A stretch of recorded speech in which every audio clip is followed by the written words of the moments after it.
Every engine has their own special job on the island of Sodor. Gordon runs the express, Henry and James pulls goods,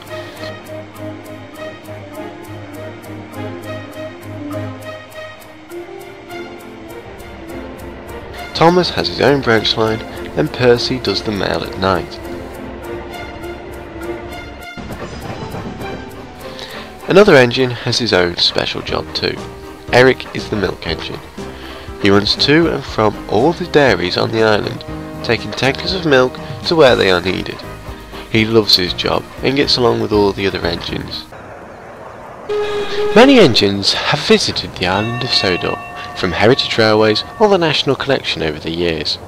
From Flying Scotsman to the city of Truro, to diesels who came to help from the other railway. Some leave after a while, others stay, like Barry. One day an old friend came back to the island. Stepney, the Bluebell engine, steamed happily into Elsbridge smiling.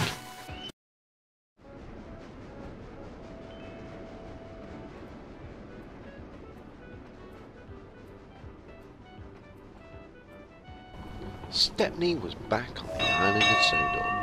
He had recently helped reopen an old branch line. He was waiting for Percy with the mail one night.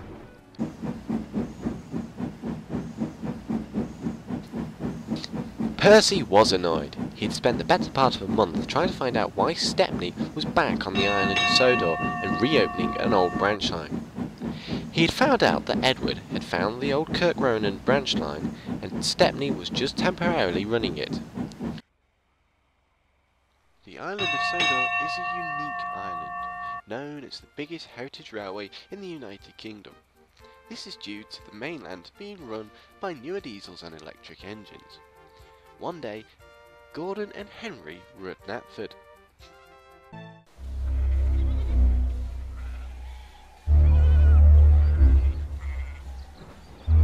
Every year, on the night of the accident, he rides again.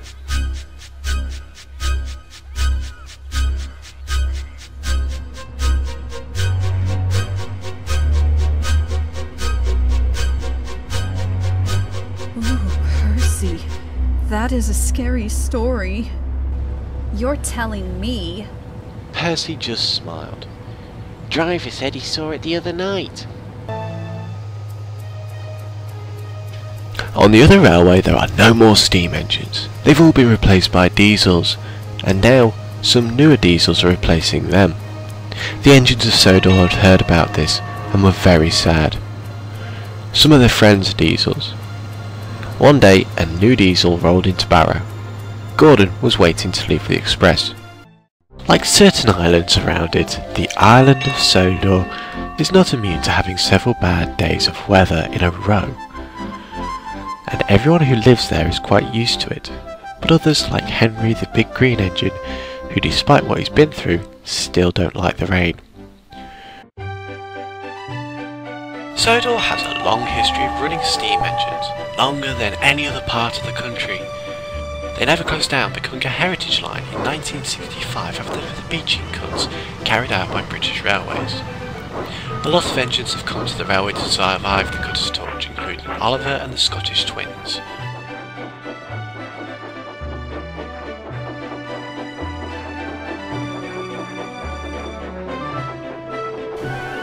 Tornado was still on the island and had been helping Gordon run the expresses. It was at Knapford one bright sunny morning when Gordon pulled in.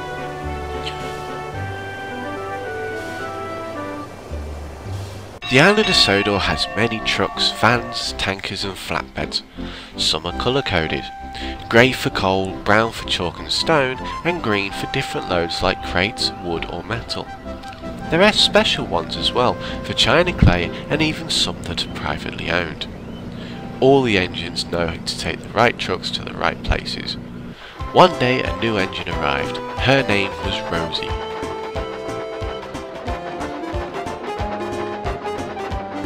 She used to work at a big station on a faraway land and had recently been sold to the Sodor Preservation Company, which runs the North Western Railway.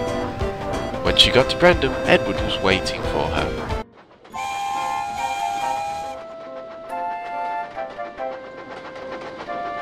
Emily Emily is a unique engine. She had 4 leading wheels, 2 driving wheels and 2 wheels on the back. She's a very old design by a man called Mr. Patrick Stirling. She is Gordon, Flying Scotsman's Tornado and Spencer's predecessor. She used to work around Scotland a long time before she came to Sodor. One day, Emily was at Knapford when Gordon pulled in with the express.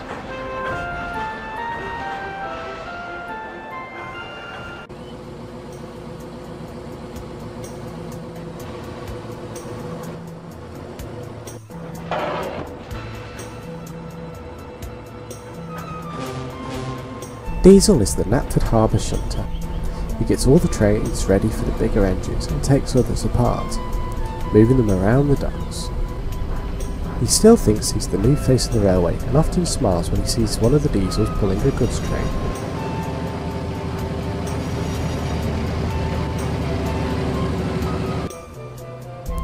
One morning, Boko pulled in with a goods train from the China Clay pits. He seemed less than impressed, and the view of Diesel sliding alongside to fetch the trucks didn't.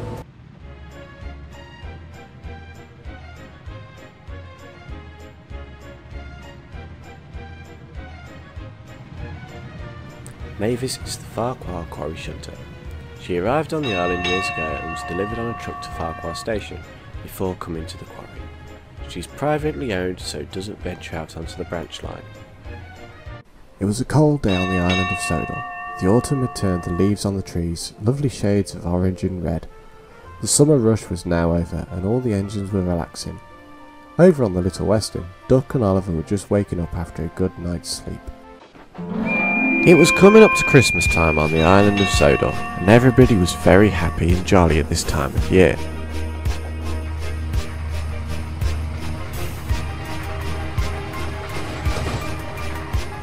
All the engines have special jobs taking passengers and goods to festive events all over the island.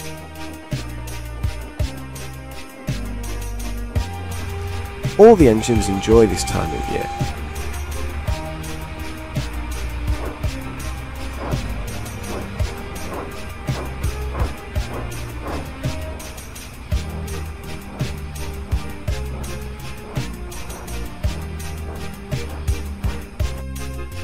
One day, Thomas was at Elsbridge when Gordon pulled in.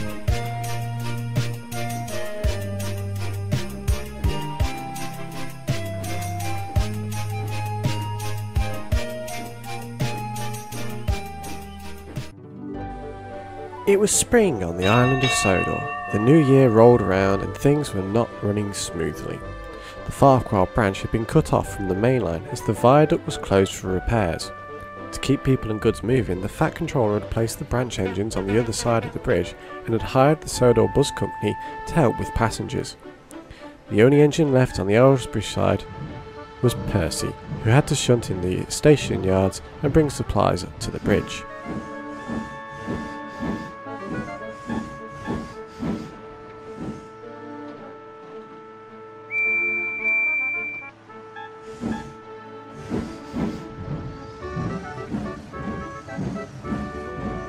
One day, Percy was at Elsbridge when Bertie pulled up on the road. The island was coming to the end of its winter repairs. Sleepers had been replaced, fences mended, and engines had been to the works for a good clean-out. Yet Thomas's branch line was still cut off from the rest of the island. The bridge repairs were taking longer than expected, and with Percy's attempt to go onto the bridge causing more damage, it was now going to take longer.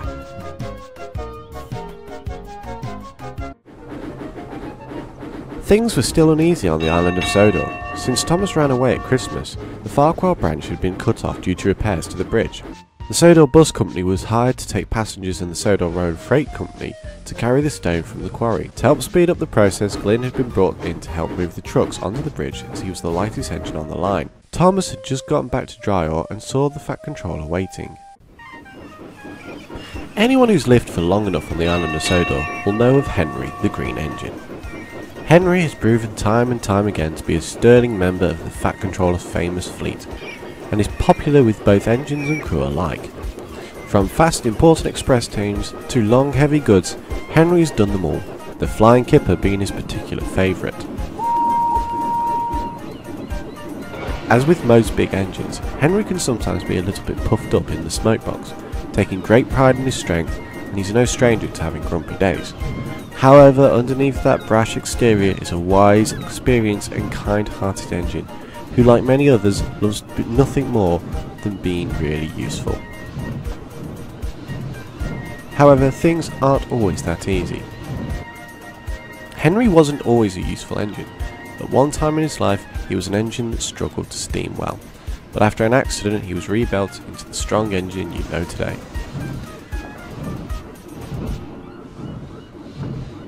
One winter's afternoon, Henry rolled into Knapford to collect his afternoon stopping service.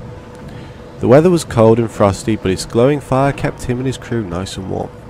While he waited for his coaches, the fireman and driver went to the tea rooms to top up their flasks. Henry simmered patiently. Nearby were Pip and Emma.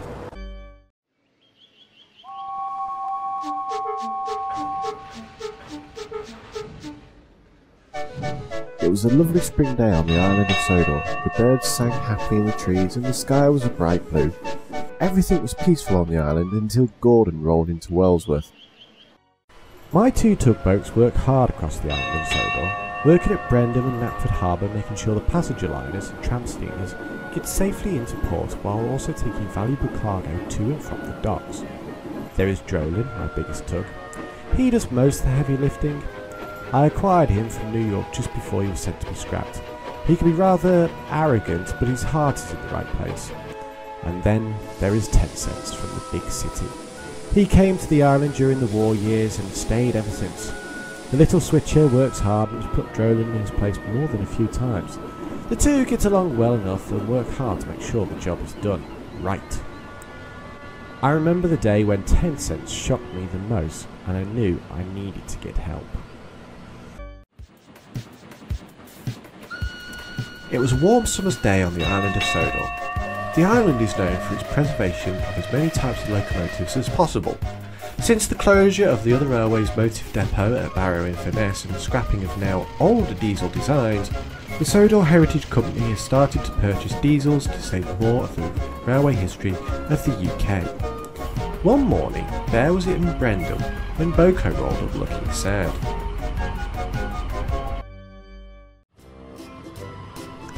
The island of Sodor is famous for its many engines, from steam engines to diesels to narrow gauge and even 15-inch gauge. But that is not the only form of transport the island is famous for. The residents of Sodor all enjoy their older road vehicles as well, with traction engines like Trevor and tractors like Terrence still working well into their century years. But there is one form that sometimes still to this day rivals the railways. Bertie the bus and Bulgy are friends with most of the engines on the railways and will often have cheeky little races with the engines to remind them that while the railways are popular, it wouldn't be possible without the support of the network of bus routes scattered across the island. One day Bertie was resting in the Knapford with Bulgy when a blue bus rolled in.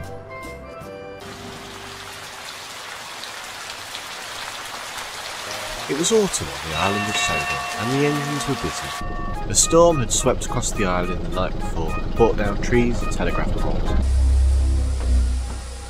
But it also awoken something.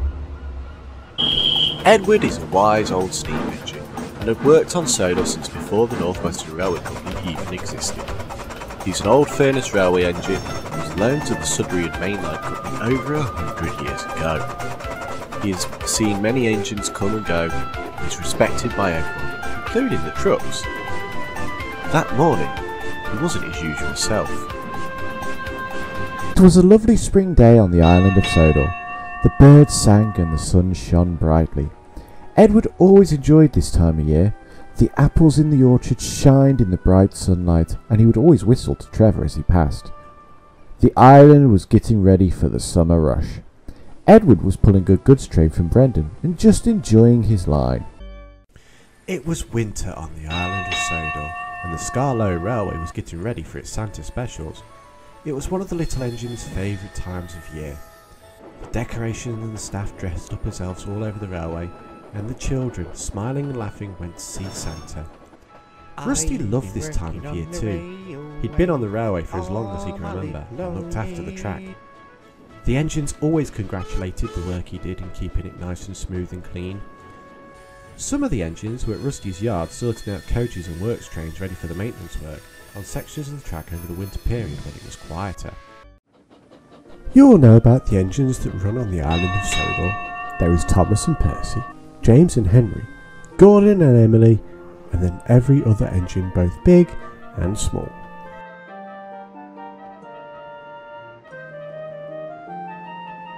But this wouldn't be possible without the track gangs. Teams of men that go along the track fixing problems that arise, from faulty signals to replacing ballast. There are several important businesses on the island of Sodor, From railways to tugboats, to trucking and buses. But one group of people are in a very important line of business: saving lives. They are the Fire Brigade.